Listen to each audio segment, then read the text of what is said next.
Jacob here with Anna Shields, writer, actress extraordinaire, here to talk about The North Witch, Mhm. another one of her collaborations with director Bruce Wemple.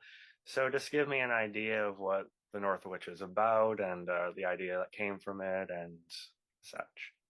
Sure. The North Witch, it's hard to talk a lot about without giving away a big twist at the end. Right. Kind of a moody journey of this girl, Maddie. She's kind of an outsider. She joins her friends for this hike to find this cabin that there are a lot of urban legends around, and then it disappears. So they find the coordinates that were last heard of, and they go looking for the cabin. A crazy windstorm happens. People get separated, and then it's kind of this slow descent into madness. And there may or may not be a witch involved. And I gotta say, I did my review already, but I really, really enjoyed the film. I thought it was amazing what you guys achieved in terms of the tone and the pacing for it. I thought was perfect. A brisk hour and 20 minutes, Yeah. which we've already talked about has, some drawbacks, which we can get into, but it kind of took that, Blair Witch setup initially, as well as The Descent, which we talked about before.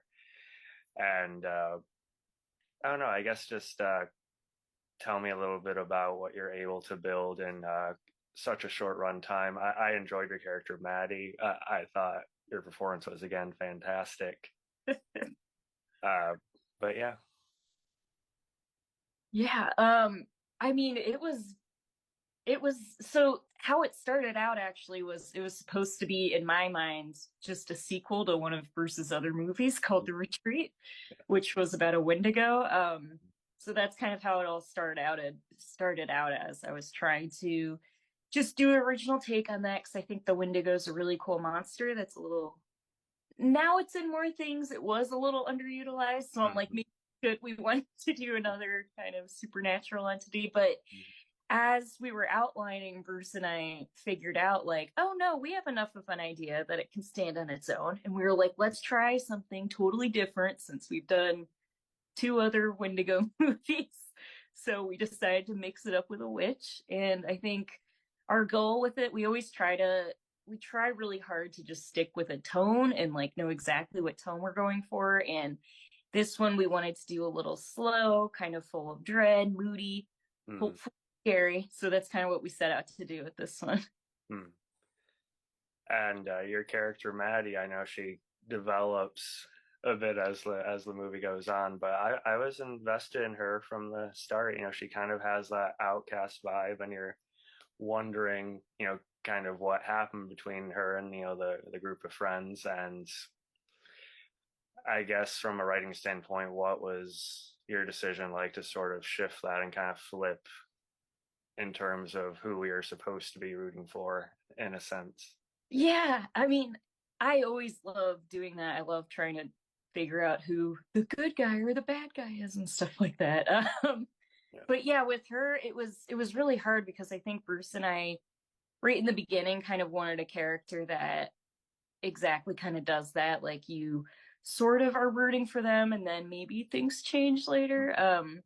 And for her, we really wanted somebody that was a little, I hate to use the word manipulative, a little bit with people, but Mhm. in a way that's subtle enough that people can recognize it maybe in their own past experiences with Mhm. some people. And it's not necessarily making somebody a good or a bad person, but it's Mhm. making kind of a shade of gray a little bit. And I really wanted to ride that for as long as I could and then make a final decision of is she's okay or not. Mhm. I thought you guys did that really well. Like you said, it's a shade of gray. No one's all good or all bad. And even with the direction of the film, I still think you can kind of relate or connect to someone's behavior like that, and still sort of feel sympathy to Good. a point. Yeah. So I think you handled that better than a lot of bigger name movies would, and more runtime. So I talk about your performance all the time, but your writing talent, I really give you a lot of credit for that and what you're able to do with it. Thanks, Jacob. I guess you can talk about the location of it. Where did you guys film? Yeah. So we shot almost always it's upstate New York, as I'm sure you know. Uh, Right. this one was called Kerhonken, this Mm, area. Don't, at least I haven't been there. I'm not sure. Sometimes Bruce does ones that I'm not involved in. I don't think either of us have used this town before. Yeah, it was tiny. It was fun, but while we were there, actually, I remembered we were at one of the two restaurants that I could find. And these people were like, "Oh, what are you guys doing here?" And because it's a very local mm. area. And we're like, "Oh, we're shooting a movie." And they were like, "Oh, yeah." I think there's some big like Hollywood movie shooting here dude, like a week earlier. And so everyone just kind of thought we were part of that. And we're like, Little did they know. yes, yeah. And then you don't want to get into like a whole like, oh, we're this, that. And I was just like, yeah, sure. Uh, Yeah, it was nice though. We found a nice, actually, what's funny too, the cabin we actually shot in and one of the exterior cabins, I think were two different cabins. Because one looked a lot creepier mhm, for the exterior, but the inside wasn't perfect. So then we did that kind of thing and just cheated it, which was mm, cool. mhm. I know it was called the Barren Lands or the Barren Cabin in the movie. Yes. Yes, and it was set in Canada, right? Or am I? Yeah, I it's everyone. It's either we just are truthful and it's upstate or it's Uh, upstate slash Canada. mhm. And like Monstrous, which I don't know if you can see in the background there, I tried to put some of your DVDs. Thank you. So sweet. I was trying to put it next to Underwater, which is kind of I covered now, but we talked about Underwater last time. love it. It's underappreciated. I thought it was a great film myself. Damn. But like your movie Monstrous, which kind of created a great feeling of like isolation and a really dialed in dynamic between the characters, and that you had that with the North Witch as well. And what you and Caitlin were able to do, I guess, talk about what sort of chemistry and rapport you guys built with each other, and just sort of that kind of twisted psychological center that the movie had as well. Yeah, yeah. I mean, you know this, but I had just met her. Like I had seen her in movies before, just that Bruce had done, but we had never been on set together. So I knew of her, and I was like, "Oh, I like her," and I Uh, hope she likes me. And so we used her for it. I met her on set, which was cool. But I just, yeah, I lucked out because she's talented. So it wasn't like a ton of direction needed, which is always nice. You get to just play with things and kind of be natural. No, she was great. And really, I think we kind of went into a chemistry pretty fast. It's just great when someone's actually there with you and you can react instead of mm, like, oh shit, what are my lines or something like that. So that was great. And then we really only we did very minor rehearsals, I think. Which is usually what we do, unless it's something super action heavy, which yeah. So I think we just did a couple like maybe line runs the night before, and then mm, with Bruce, very like, okay, let's block it out. You go here, here, and here. Okay, go. So that was pretty much it. And just luckily, I think we got a rapport pretty fast. And I think she's super good at being creepy. I think she nails that in a way that I admire. Pass into something bizarre, and I've seen her do it like multiple times before. So yeah, it was really cool though, and I think she is able to get to like a deep creepy space like that and turn it on and off. So that's mm. great. Yeah, Yeah. Yeah, I thought she did a very, very good job as well. A lot of I don't want to just make it seem like it was all you, which a lot of it was, but she was great as well. And she felt, even from my perspective, very natural, with every little like mannerism and intricacy with what she had to do.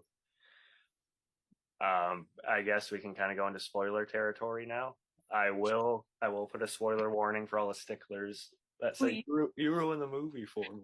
I'm one of those sticklers Yeah. when I watch something, I'm like, no. Uh, I try to make it as plain as possible if I talk about spoilers. Even in my little TikTok videos, I mark it. That's amazing. Good for you. You're right thing. Good for me. Good for you. That's one thing I do right. Aw. But yeah, let's talk about the hair, the lack thereof, a little bit later into the movie. Yeah. The cap, how did that all work for you? Good Lord. Well, you know this, but it took several hours to get that done. So I think we started super early, I remember. So it was just, those hours of prep, like when you see the actors in the makeup chair and it fast forwards. It's a lot of that. And then, you know, just tying your hair back, everything. But the worst part was that once the ball cap's on, it looks weird when you raise your eyebrows. Yeah. And it's during a dramatic scene where I have to be emoting a lot. I'm trying so hard not to raise my eyebrows to make the crease look weird for the bald cap. Mhm.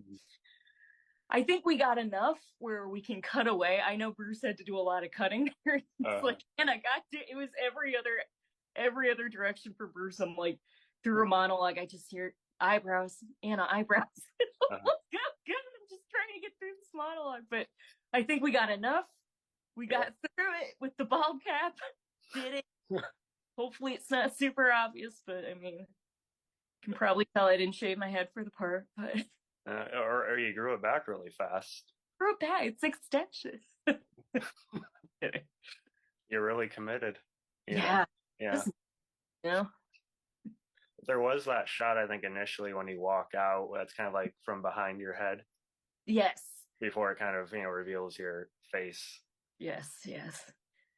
Did they do anything with your teeth as well? And like, what about like the makeup around your eyes and face Yeah. and stuff like I that? mean, there was a lot of gnarly. I think I had like, oh God, we had these blister things. So like our makeup artist, Jess, who I love, Mm-hmm. she just got this new makeup that's supposed to just make like a 3D like blister on you, right?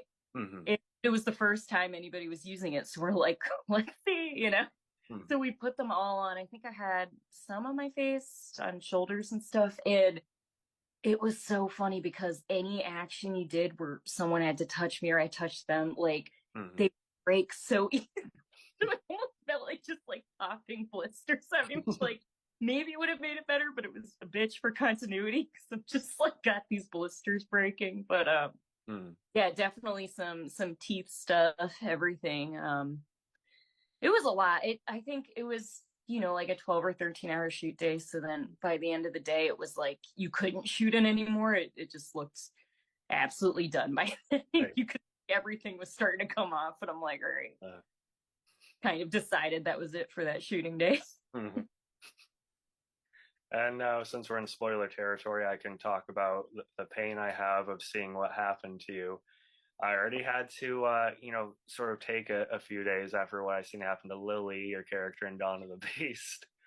I thought, oh yeah, what else could she possibly put me through that'd be worse than that? And oh, okay, I just get to see you get decapitated in this Yeah, one.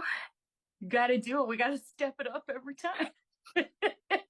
What's gonna be bigger than that in the next one though? What's worse than decapitation? I got to work on it. I gotta storyboard. I don't know. Just like explode somehow or something. Yeah, some kind of explosion. We did have head explosions in First Contact, but that Oh, didn't. yeah, that's true. That's true. I think I did explode actually, though, but you Uh, don't explode into dark matter. uh, That's another story. then I guess you can talk about the headpiece or the prop they had for Uh, yeah. yeah, so it is. So we did both. Like we did have where we comp my body out or something, whatever you call it, the technical term. I don't know, but kind of green screening it. So I'm just standing there freezing like I'm dead, and then you green screen out and make my body fall. But then we also occasionally used this creepy mannequin head that it was so difficult because all we had was like this head and then a separate wig that like sort of matched my hair, and then the issue is it's not supposed to have a lot of hair, so we had to like cut up the wig and kind of put it on this head, and it was just turned out to be way more difficult than one would think. Mm. And then it started creeping everyone out everywhere, which is always my favorite when you can find stuff to like prank people with. Did you keep the head? I did not keep the Oh head. man. sure we'll use it again. And I can't remember if we used it before, but there's a Mhm. chance we may have. I was gonna say you could keep it and freak out your fiance or something when Yeah. in one day. Yeah. I do from that movie that has not come out yet. My best friend's dead. I think what was it? Oh, that was something where we did like a mask thing and I like breathed out of straws, while it uh I forget the word, masks her face or whatever. Mm-hmm. I have that somewhere, but I don't know where I put it. Mm-hmm. Also creepy. My best friend's dead. I want to see that movie. I know. Right to Lionsgate, let them know. I see the photos on IMDb. I know. I'm almost like I was saving them to post when it comes out, and I'm like, Mm-hmm. might just post them. I don't know. We'll see.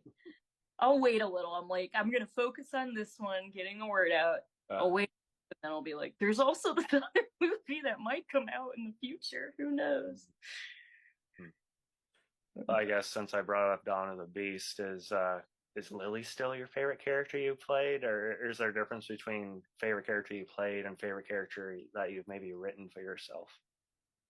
I think that is different, actually. I think Lily, I think you got it totally right. I think Lily was my favorite one to play because it was Uh, fun and like could be a little campy mm-hmm.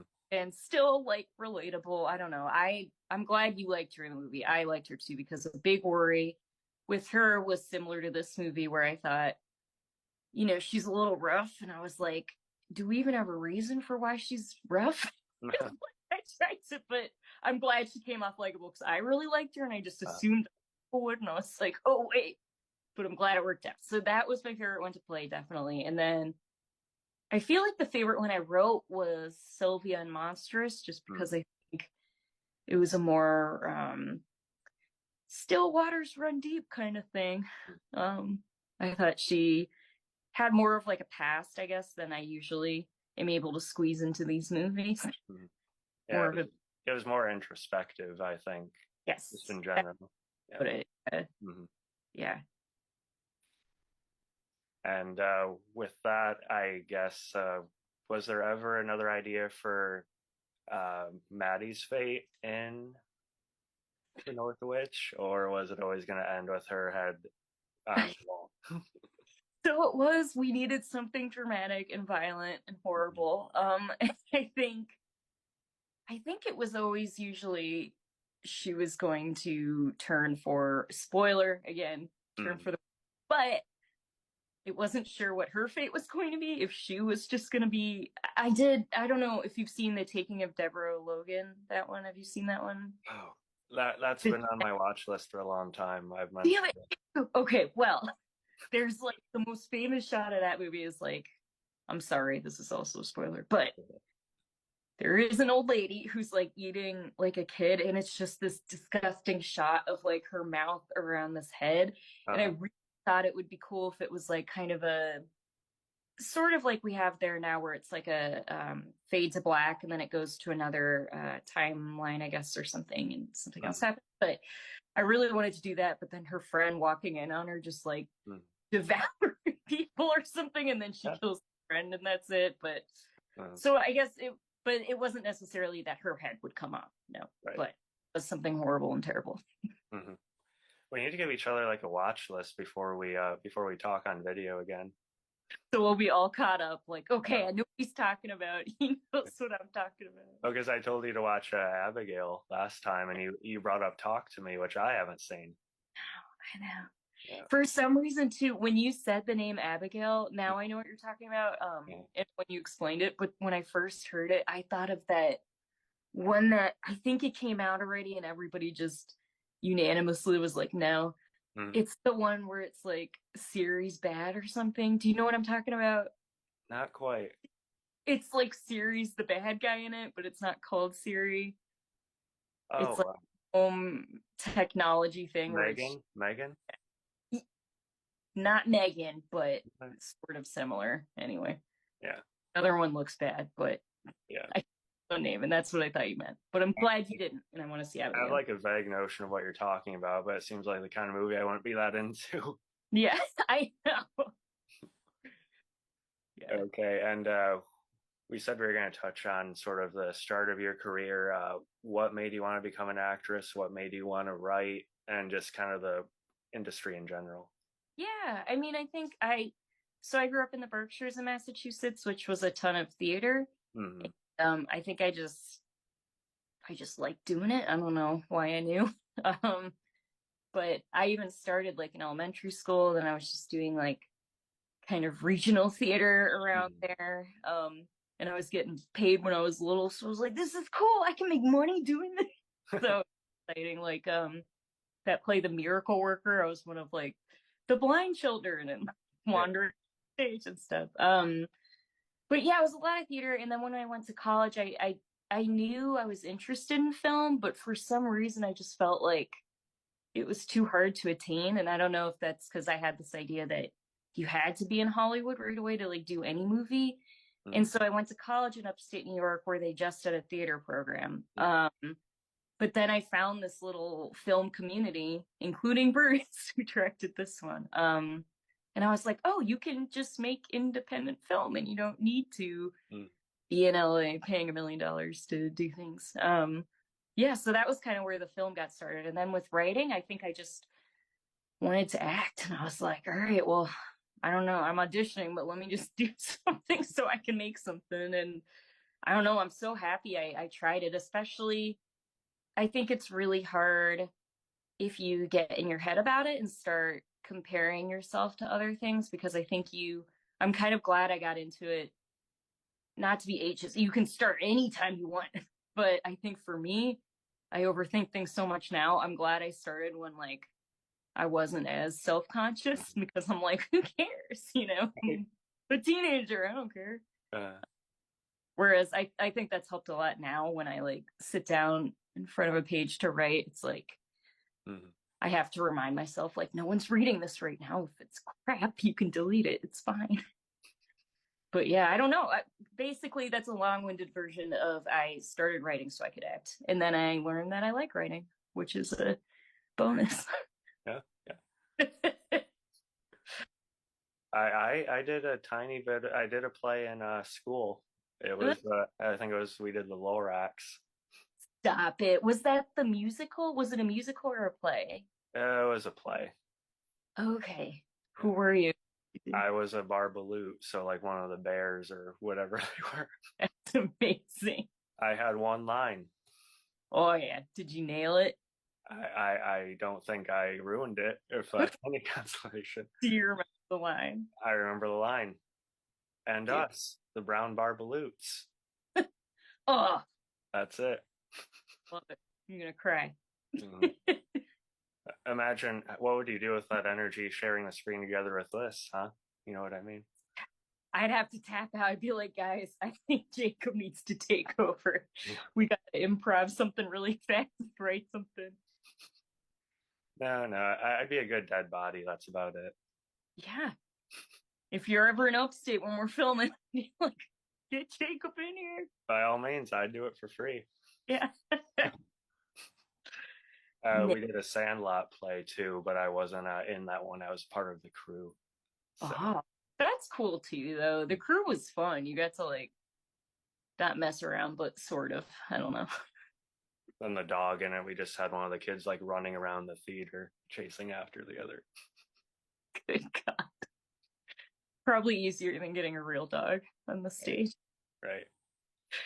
I try to, it sucks because animals are such a big part of my life, but I just Mm. always, not always, I tend to leave them out of movies because they're so hard.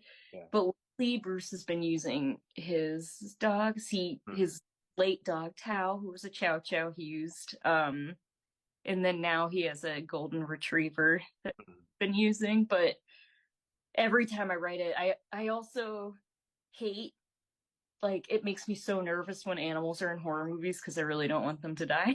Me, So me too. yeah, obviously I wouldn't kill them if they're in the movie, but even just someone having to sit there and be like, "Oh no, the dog's gonna die," even if it doesn't the whole movie, I'm like, "Oh no."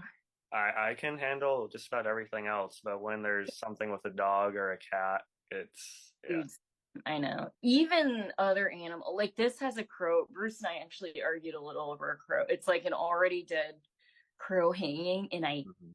hate it. But we do have so much like crow imagery, and Mhm. obviously it's not real. But even that, I'm like, no. Yeah. And it's just kind of the nature of horror, like nothing's safe, right? Yeah, So it's kind yeah. of hard not to touch on it ever. But Uh, I agree. I mean, even in Monstrous, like I even the lead character's a vegetarian and everything, but we had the house full of taxidermy, but I justified it to myself because I'm like, we're renting a place that already has the taxidermy. We're not purchasing it, so it's fine. But yeah, it's sort of like a more broad question that I kind of want your take on. yeah, You see a lot of like discourse per se online that, oh, Hollywood doesn't have any original ideas anymore. When is there something new? Stuff like that. And these people are doing is just seeing like the latest like mainstream release. They're not trying to seek out like independent films or artists or anything like that. So I guess just what's your take on, that sort of. dude, yeah. It's so frustrating because Mhm. even my mom gets mad. She'll call me up and be like, "What? Keep saying that? You guys make these movies." No, it's very frustrating because I'm somebody that digs through Shutter, and Mhm. even Shutter is kind of a big platform for them. Like even that's hard to get on, but Mhm. I love just digging through for something original Mhm. because it's true, what people say a lot. It's like Mhm. there's just a million remakes, and sometimes those are fun. Like the Speak No Evil remake was Right. fun. Yeah. At the same time, it is like there are these unique ideas, and you can watch them. It's just they might not have names people know. And I think if any genre though, you're gonna watch without like a guarantee of a name, or I don't know, something guaranteeing in your head that you know already that makes you Mhm. comfortable. I think horror's the best category for that because if you're a horror fan, there's going to be something you probably like in it, like Mhm. gore or action or monsters or something. But that's a little bit of a ramble. I do think it's a shame because I think a lot of indie features, especially if they're getting lower budgets, don't have to please as many producers and it's Mhm. not going through as many hands, Right. not getting as many notes, and you're kind of allowed to be creative instead of people knowing exactly what sold before and being like, Mhm. we're not taking a chance. You've got to do it like this. Uh, So you can get away with more creative things, I think. yeah. And that's another thing. Like all these remakes, studios aren't willing to take risks anymore. They want like surefire. Oh, this is gonna make money because of this, or this made money then, so let's do it again. Mm-hmm.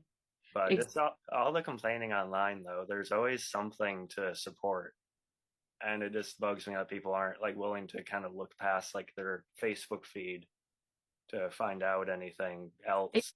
Exactly. I know. And it's like, that's the one thing I feel like, at least with horror, maybe this is just me, but I do feel like it's the one, it almost feels like more of a community, I think, than a lot of other genres because it's like, I think out of any other genre, people would be more likely to watch more low budget things or give it a chance just because I don't know. I mean, maybe it's oversaturated at this point, but I'm one of those people who will dig through things. So I'm hoping maybe other people are too.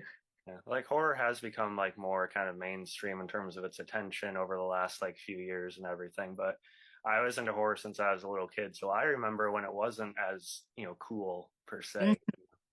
Like one of you're my favorite horror movies ever are the Ginger Snaps movies. I don't know yeah. if you've seen those.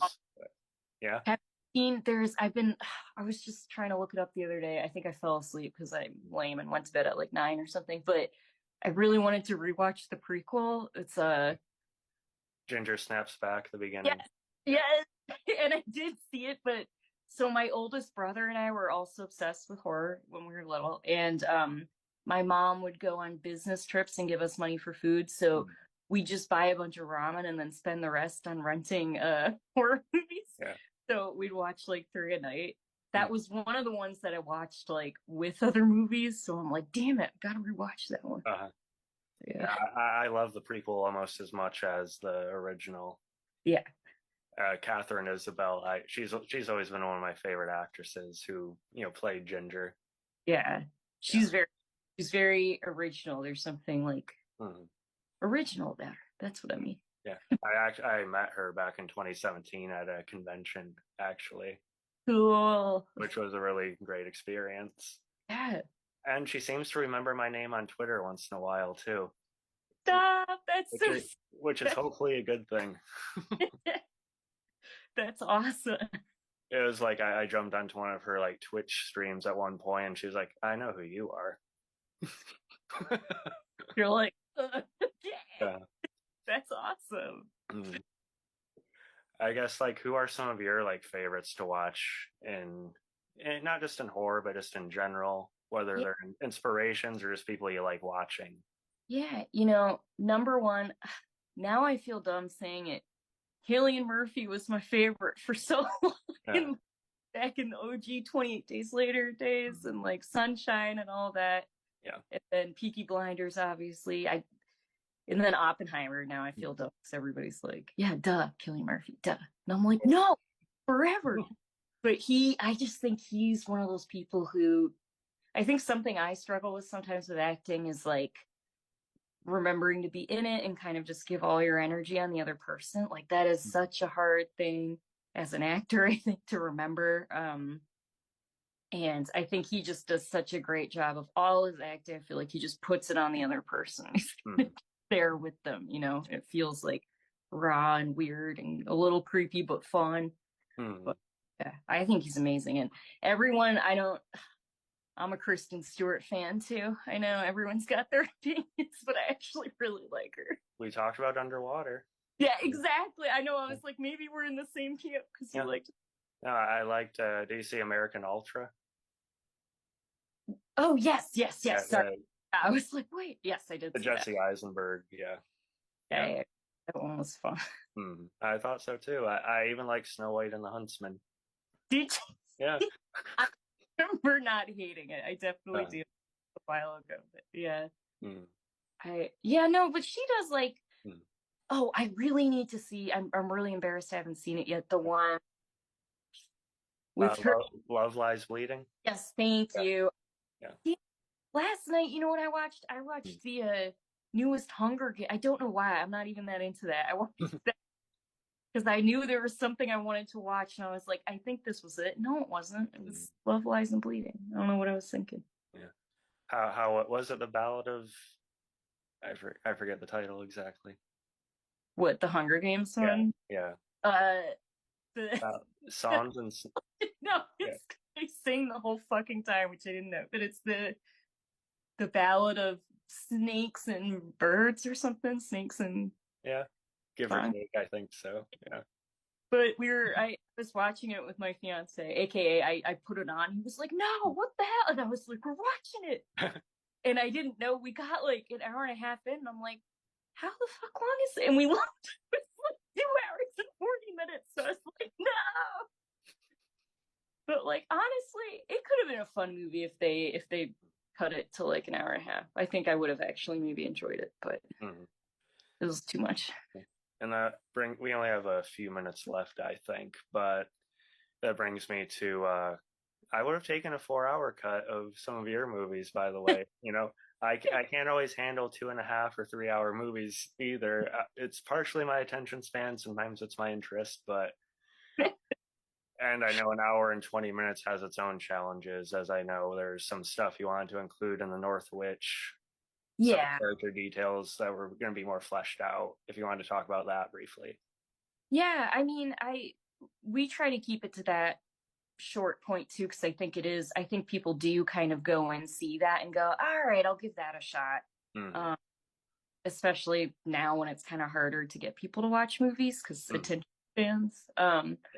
But yeah, we did lose kind of a lot of character development, I would say, of the lead, Maddie. But going back, I think it was a little repetitive, and you kind of get everything you need to get. Also, like we did have some other scares, but we kind of just in post decided nothing was creepy enough. And we're like, you know what, we're fine. Let's get to this like exciting windstorm. People die. Just get to it. mm. So I it's like kind all the ominous shots of the witch in the background, and just the placement of her, and in the camera and everything. I thought you guys still did a good job with what you're able to convey with that. Thank you. I appreciate it. Mm. Yeah, And have to talk about your hair again too. You know, are you gonna go back to blonde at some point? Are you happy with what you have now?